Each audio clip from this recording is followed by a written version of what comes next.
Salut, c'est Kenny, bienvenue dans cette vidéo. Alors dans cette vidéo, je vais te parler de est-ce qu'il vaut mieux investir dans l'immobilier locatif mais dans le neuf ou est-ce qu'il vaut mieux investir dans l'ancien. Alors d'abord, si tu n'es pas abonné à cette chaîne YouTube, je te recommande de t'abonner. Donc tu cliques sur le bouton en bas à droite ou quelque chose comme ça. Tu t'abonnes et tu actives la petite cloche, comme ça tu vas être au courant de chaque nouvelle vidéo qui vont sortir. Deuxième petit truc, si jamais tu t'intéresses à l'immobilier et que tu veux en savoir plus, dans la description de cette vidéo, j'ai fait une formation, elle est complètement offerte. Tu cliques dessus, tu mets ton prénom, ton adresse mail et moi je t'envoie tout ça dans ta boîte mail. Donc c'est parti, est-ce qu'il vaut mieux investir dans le neuf ou est-ce qu'il vaut mieux investir dans l'ancien? Alors tu dois connaître en fait toutes ces nouvelles lois qui sont sorties il y a quelques années, donc Pinel, Borloo, Robien, et je crois qu'il y en a d'autres encore, mais des lois sur la défiscalisation, ok?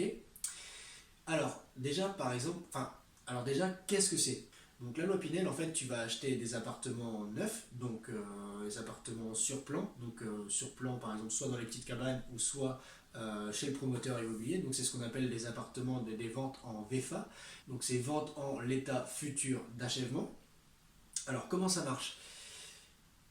Disons que quand tu prends un Pinel, tu vas avoir un loyer qui va être plafonné, d'accord? Donc déjà, pour moi, je trouve ça moyen parce qu'en fait, ton loyer est plafonné, tu n'es pas maître vraiment de ton investissement.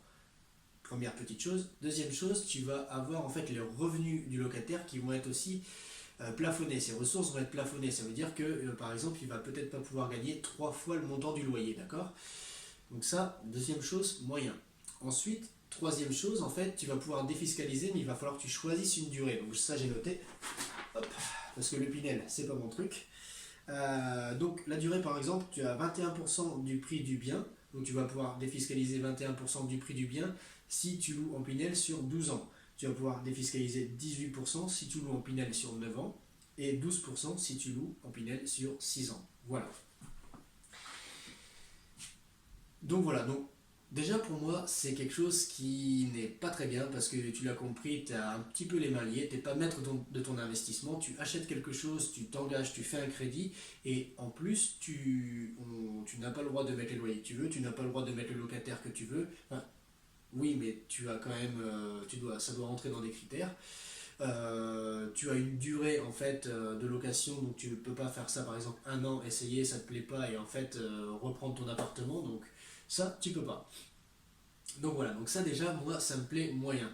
Ensuite, le deuxième truc, ensuite un autre truc c'est que tu achètes ça à un promoteur immobilier, le promoteur immobilier va falloir que lui fasse aussi sa marge, d'accord? Donc il a fait la construction, etc. On va dire que dans ton secteur, tu as un secteur qui est à peu près à 2 000 € du mètre carré, voilà, dans ton secteur, d'accord? Lui, il va peut-être te vendre un appartement qui va être à 3 000 ou 3 500 € du mètre carré, donc plus cher. Tu vas me dire, oui, mais bon, il est neuf. Ok, donc il est neuf, très bien.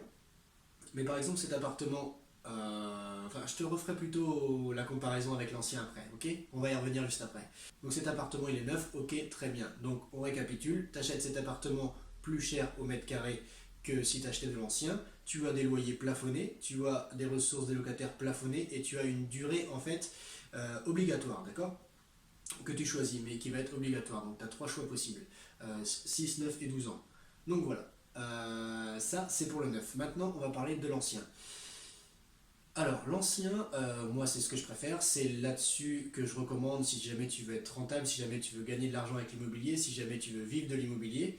Pourquoi? Parce qu'en fait déjà, première chose, c'est que tu vas pouvoir acheter des biens qui vont être moins chers. Donc pourquoi moins cher? Donc je parle moins cher au mètre carré, d'accord? Par exemple, on va dire toujours que le mètre carré c'est 2 000 €, tu vas peut-être pouvoir acheter des biens à 1 500 € du mètre carré, d'accord, dans le même secteur. Pourquoi? Parce que peut-être qu'ils vont être en travaux, peut-être il va y avoir beaucoup de rénovations à faire. Et voilà, et toi, du coup, en faisant cette rénovation, de un, bah, tu vas pouvoir apporter, tu vois, comme ici, c'était une rénovation complète, donc tu vas pouvoir donc, apporter bah, de la luminosité, enfin apporter de la valeur à ton bien, de la plus-value, en faisant cette technique de homestaging comme ça, de rendre des appartements vraiment nickel. Donc ça va être un bon point. Tu vas pouvoir le louer plus cher, ok? Et tu vas pouvoir aussi, bah, justement, à la revente, augmenter ta plus-value, d'accord? Parce que tu as acheté un appartement qui est pourri, tu en fais un appartement nickel. Entre deux, eh ben, tu mets un locataire avec un loyer assez élevé. Et du coup, bah voilà, en fait, c'est tout bénef. Autre chose, suivant la fiscalité que tu vas choisir, donc par exemple LMNP ou LMP, tu vas pouvoir en fait déduire aussi tous ces travaux, même après en société, etc., en SCI et tout. Donc tu peux aussi déduire les travaux. Tu vas pouvoir aussi défiscaliser en fait tous tes revenus immobiliers. Donc c'est le mieux, c'est quoi à ton avis? Est-ce que c'est acheter un Pinel, d'avoir les mains liées sur un certain nombre d'années et de ne pas pouvoir en fait de ne pouvoir que défiscaliser, mais par exemple il va aussi falloir que tu rénoves ton bien. Par exemple, je sais pas, au bout de 4 5 ans, tu as quand même un coup de peinture à remettre, je sais pas, tu as un clic-clac à changer, enfin j'ai un clic-clac à un canapé, tu as peut-être une plaque à changer, enfin voilà, tu as quand même pas mal de choses à faire.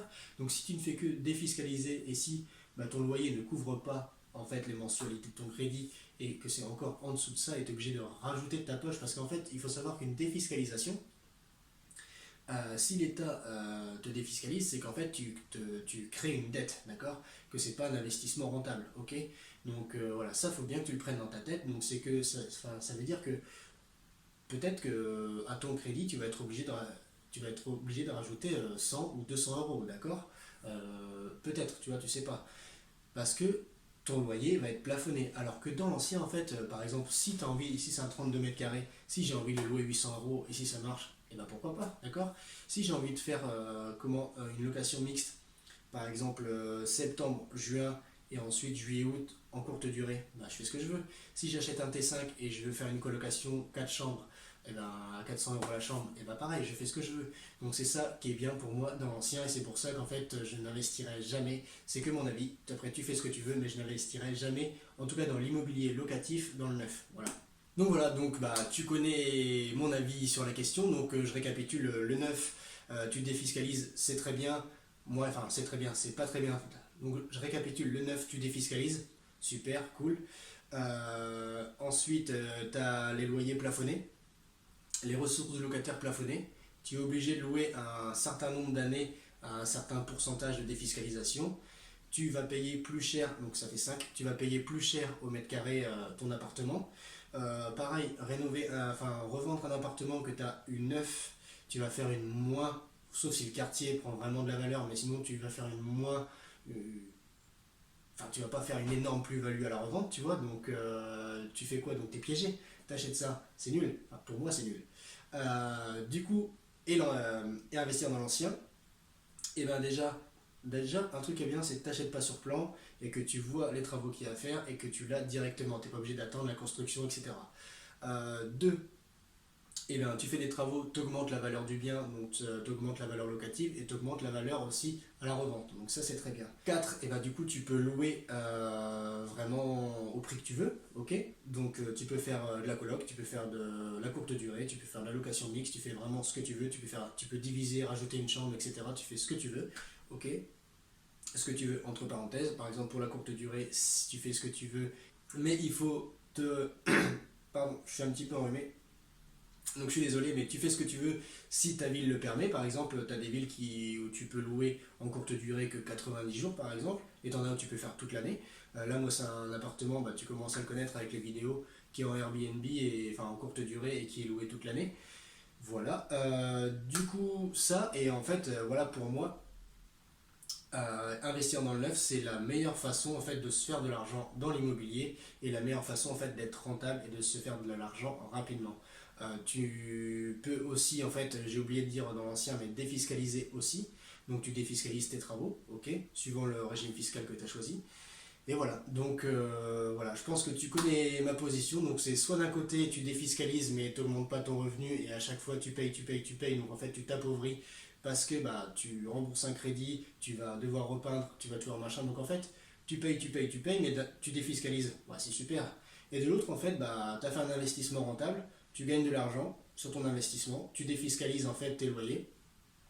Et voilà, en fait, je pense que y a pas photo. Donc, si jamais tu es intéressé par l'immobilier, j'ai fait une formation offerte, comme je t'ai dit en début de cette vidéo, elle est dans la description. Je te laisse cliquer dessus, tu mets ton prénom, ton adresse mail. Dans cette formation, je parle de comment trouver un bien rentable, comment te faire financer à 110%, comment ne pas payer d'impôts en fait sur tes revenus immobiliers, comment gérer tes devis, gérer tes travaux et comment en fait mettre tes premiers locataires en place. Donc, je te dis à bientôt pour une prochaine vidéo. Ciao!